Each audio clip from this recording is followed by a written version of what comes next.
সূর্যোদয়ের সাথে সাথে খুলনার গল্লামারী স্মৃতিসৌধে শহীদদের শ্রদ্ধা জানাতে জড়ো হচ্ছেন মানুষ। সেখানে আছেন আমাদের সহকর্মী আমিরুল ইসলাম। আমিরুল, খুলনার চিত্র কেমন দেখছেন আসলে সেখানে স্মৃতিসৌধে শ্রদ্ধা জানাতে আসা মানুষের?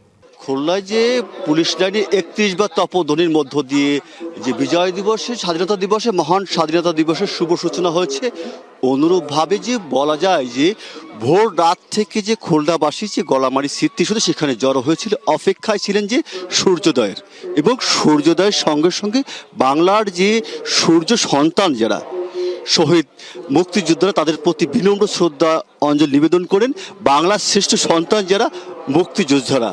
পরবর্তীতে খুলনার রাজনৈতিক অঙ্গন থেকে যে শ্রদ্ধা নিবেদন করা হয়েছে, প্রশাসন থেকে শ্রদ্ধা নিবেদন করেছেন, এবং এছাড়া বিভিন্ন পেশাজীবী সংগঠন, রাজনৈতিক সংগঠন থাকছে, ব্যক্তি উদ্যোগে এসেছেন, বিশেষ করে শহীদ পরিবারের সদস্যদের নিয়ে এসেছেন এখানটায়। বিশেষ করে এই যে স্মৃতিসৌধে এখানটা যে মাটিতে মিশে আছে যে শহীদদের এখানটায় এনে পাক বাহিনী যারা ছিলেন, দোসরা আছে, তারা এখানে হত্যা করা হতো এবং মুক্তিকামী মানুষদের এখানটা ফেলে দেয়, যার কারণে যে এই মাটির যে পরতে পরতে মিশে রয়েছে যে শহীদদের যে দেহের শেষ অংশ, যার কারণে এখানটায় কিন্তু শহীদের পরিবারের শ্রদ্ধা আসে শ্রদ্ধা নিবেদন করতে।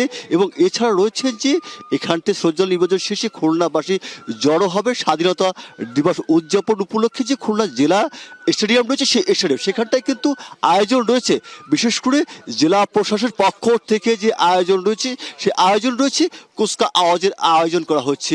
সেই আয়োজনে যে খুলনার যে বিভাগীয় কমিশনার রয়েছে, সেই বিভাগীয় কমিশনার শ্রদ্ধাঞ্জলির যে কুচকা আওয়াজে সালাম গ্রহণ করবেন। এবং এখানটায় যে এখানে স্কুল কলেজের শিক্ষার্থীরা, পুলিশ প্রশাসন, দমকল বাহিনী, আনসার সদস্যরা এখানটায় যে কুচকা আওয়াজে অংশ নেবেন। এছাড়াও কিন্তু এখানে রয়েছে যে ডিসপ্লে, বিশেষ করে মহান স্বাধীনতাকে যে অর্জন, স্বাধীনতাকে কেন্দ্র করে যে আয়োজন ছিল, সেই ডিসপ্লে প্রদর্শন করবেন স্কুল কলেজ শিক্ষার্থীরা।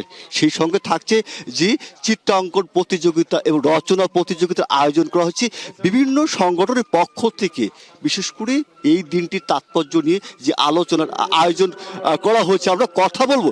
এখানে রয়েছে শ্রদ্ধা নিবেদন করছেন, একটু কথা বলতো আপনার সঙ্গে, কথা বলতাম। হ্যাঁ, নগদ নিয়ে এলো হার না মানা হার অফার।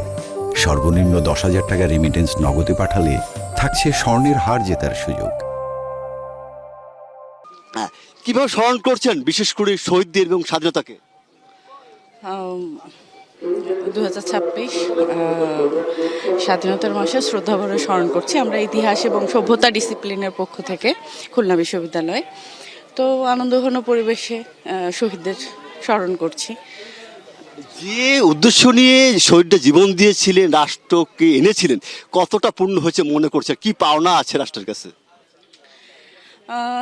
আসলে রাষ্ট্রের কাছে পাওনা তো অনেক কিছু, কিন্তু আমাদের দেশে আমরা এত চড়াই উতরাইয়ের মধ্য দিয়ে গিয়েছি, খুব স্বল্প সময়ের মধ্য দিয়ে।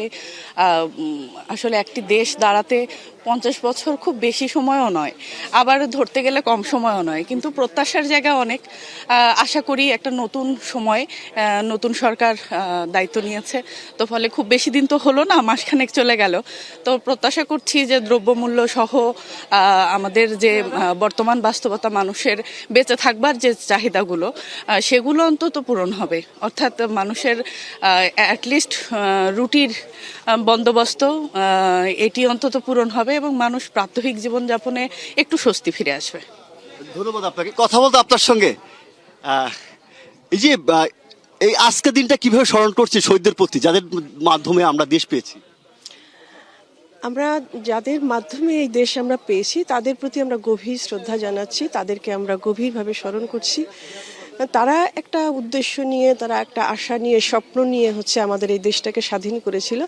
এবং আপামর বাঙালি আমরা যেটা চাই, আমাদের অর্থনৈতিক, সামাজিক সকল প্রকার একটি আমরা স্বাধীনভাবে ভোগ করতে পারি। স্বাধীন দেশে আমাদের যেটা হওয়া উচিত, প্রত্যেক নাগরিকের যে অধিকার আছে, সেগুলি আমরা পেতে চাই।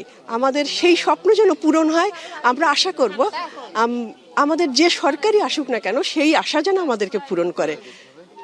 ধন্যবাদ আপনাকে। এবং যেমনটা প্রত্যাশা করছে, বিশেষ করে এখানে শ্রদ্ধা নিবেদন করতে এসেছে তারা, যে স্বপ্ন নিয়ে মহান স্বাধীনতায় অংশ নিয়েছিলেন, জীবন দিয়েছেন, তাদের যে শহীদদের যে স্বপ্ন, সেই স্বপ্নের বাস্তবায়ন হবে, সেই স্বপ্নের বাংলাদেশ নির্মিত হবে, এটাই কিন্তু এখানে শ্রদ্ধাঞ্জলি নিবেদন করতে আসা মানুষদের প্রত্যাশা। এটাই ছিল সর্বশেষ অবস্থা।